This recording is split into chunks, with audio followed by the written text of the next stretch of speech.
Movie के start में हम एक ऐसे टीम को देखते हैं जो कि गार में यानी एक केव में रिसर्च कर रही होती है। वो लोग ज़मीन से 1000 फीट नीचे थे। यह उन्हें एक बहुत पुरानी केव मिलती है और इस वजह से ये टीम काफ़ी खुश थी।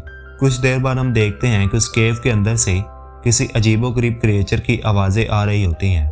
बैट यानी चमगादड़ जैसे दिखने वाली ये क्रिएचर्स इन टीम पर हमला कर देते हैं और कुछ ही देर में ये उन्हें मार देते हैं। और अभी ऊपर की तरफ यानी ज़मीन पर आ चुके थे और हमें एक लड़की दिखाई जाती है जिसका नाम एली है। वो अपने कानों से सुन नहीं सकती थी और आसपास के बच्चे उसे बहुत तंग करते थे। वो अपनी फैमिली से इशारों में यानी साइन लैंग्वेज में बातें किया करती थी। एली रात को अपनी फैमिली के साथ डिनर कर रही होती है। वो सब बहुत खुश होते हैं और एक दूसरे से बातें कर रहे होते हैं। अचानक टीवी पर एक न्यूज़ आती है कि वो चमगादड़ जैसे अजीब क्रिएचर्स यूएस में आ गए हैं। वो सब कुछ तबाह कर रहे हैं और इंसानों को मार कर खा रहे हैं। टीवी पर खुद को सेफ रखने के तरीके भी बताए जा रहे होते हैं कि इनसे बचने के लिए खुद को घर में लॉक करना पड़ेगा और बिल्कुल खामोशी से चुपचाप बैठना पड़ेगा ताकि ये क्रिएचर्स किसी की आवाज़ ना सुने। ये सुनकर वो लोग परेशान हो जाते हैं और एली कहती है कि उनका शहर बहुत नॉइस पोल्यूटेड है, इसलिए वहाँ उनका बचना मुश्किल है। क्यों ना हम लोग कंट्री साइड के साइलेंट एरिया में चलें। और जिसके बाद ये सब जाने की तैयारी करते हैं। इनके साथ इनका नेबर ग्लेन भी उनके साथ आ जाता है। वो अपने साथ एक गन भी रखता है ताकि रास्ते में उन क्रिएचर्स से बच सके। वो दोनों अपनी अपनी कार्स निकाल कर कंट्री साइड की तरफ जाने लगते हैं। रास्ते में एक अजनबी शख्स उनकी कार के सामने आ जाता है और उन पर गन पॉइंट कर लेता है। वो शख्स उनकी कार छीनने की कोशिश करता है लेकिन ग्लेन उस शख्स को गोली मार देता है और ये पूरी फैमिली यहाँ से आगे बढ़ती है।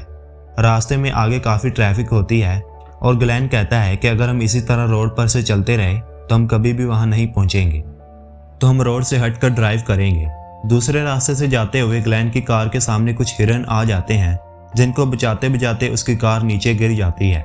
इस एक्सीडेंट की वजह से ग्लेन बहुत बुरी तरह से जख्मी हो जाता है और उसका पाँव कार में फंस जाता है। एली के फादर उसकी मदद करने की कोशिश करते हैं मगर कोई फ़ायदा नहीं होता।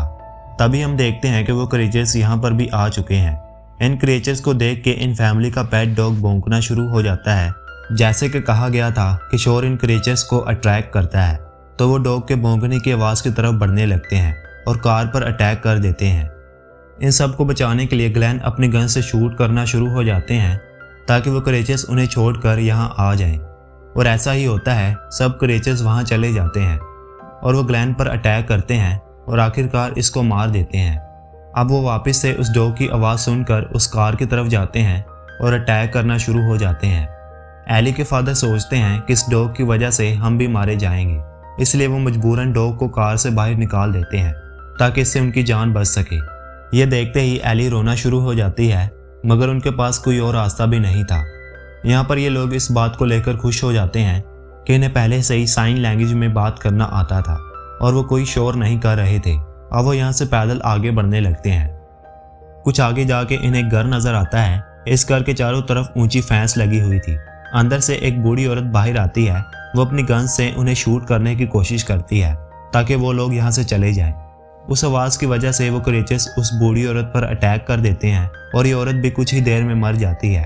उस बूढ़ी औरत का घर उसके मरने के बाद बिल्कुल खाली हो जाता है और वो लोग उस घर में रहने का फैसला कर लेते हैं। उस घर के बाहर एक ड्रेनेज पाइप था। एली के फादर वहां से गुजरते हैं और बाकी फैमिली मेंबर से भी कहते हैं कि वो इसमें से आ जाएं।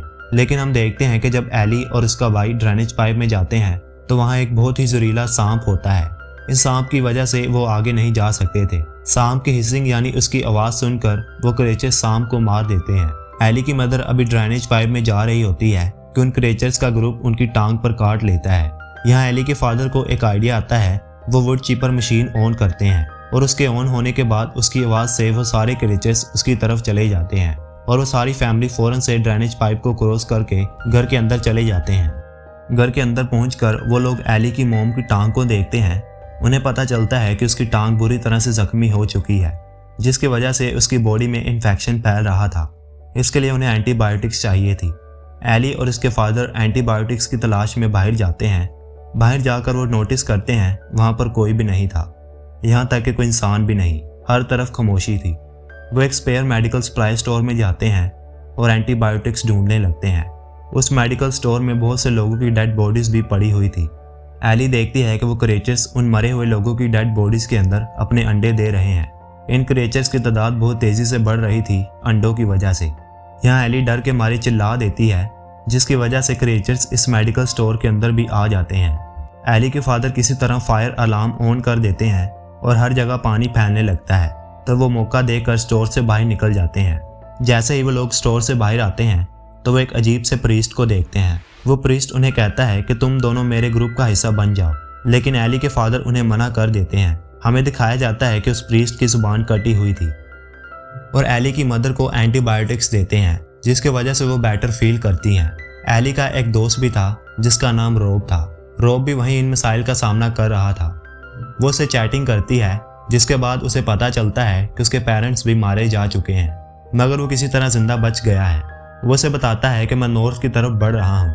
वहाँ एक रेफ्यूज है जहाँ बहुत से लोग आराम से और सेफली रह रहे हैं। एली इंटरनेट पर देखती है कि ये क्रिएचर्स बहुत ज़्यादा सर्दी या ठंड में जिंदा नहीं रह सकती। वो सोचती है कि अगर हम नॉर्थ कोल्ड एरिया में चले जाएं तो हमारे सर्वाइवल्स के चांसेस बढ़ जाएंगे। अगले दिन वो अजीब सा प्रीस्ट फिर से दिखाया जाता है। अब वो एली के घर तक पहुंच चुका था। इसके साथ और भी लोग थे।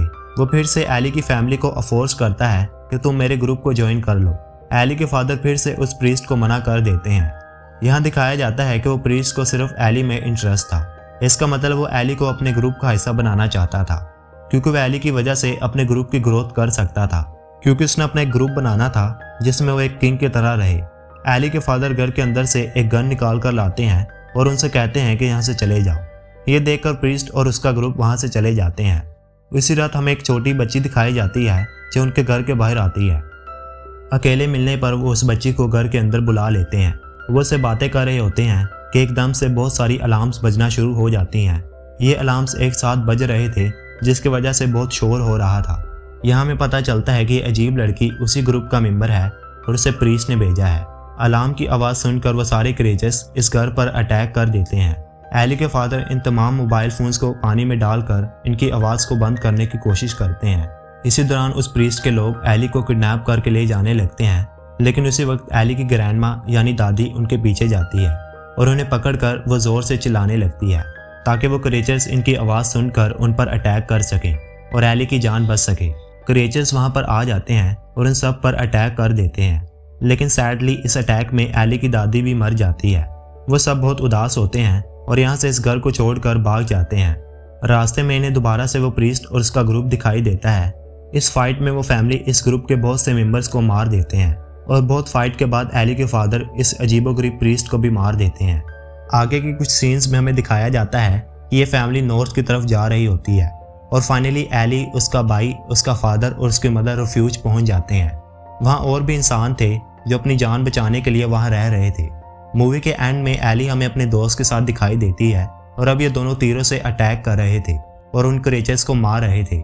उन्होंने इन्हें मारने का तरीका सीख लिया था और अब वो ये भी सीख चुके थे कि शोर किए बगैर एक दूसरे से कैसे बात की जा सकती है। और यहीं पर यह मूवी ख़त्म होती है।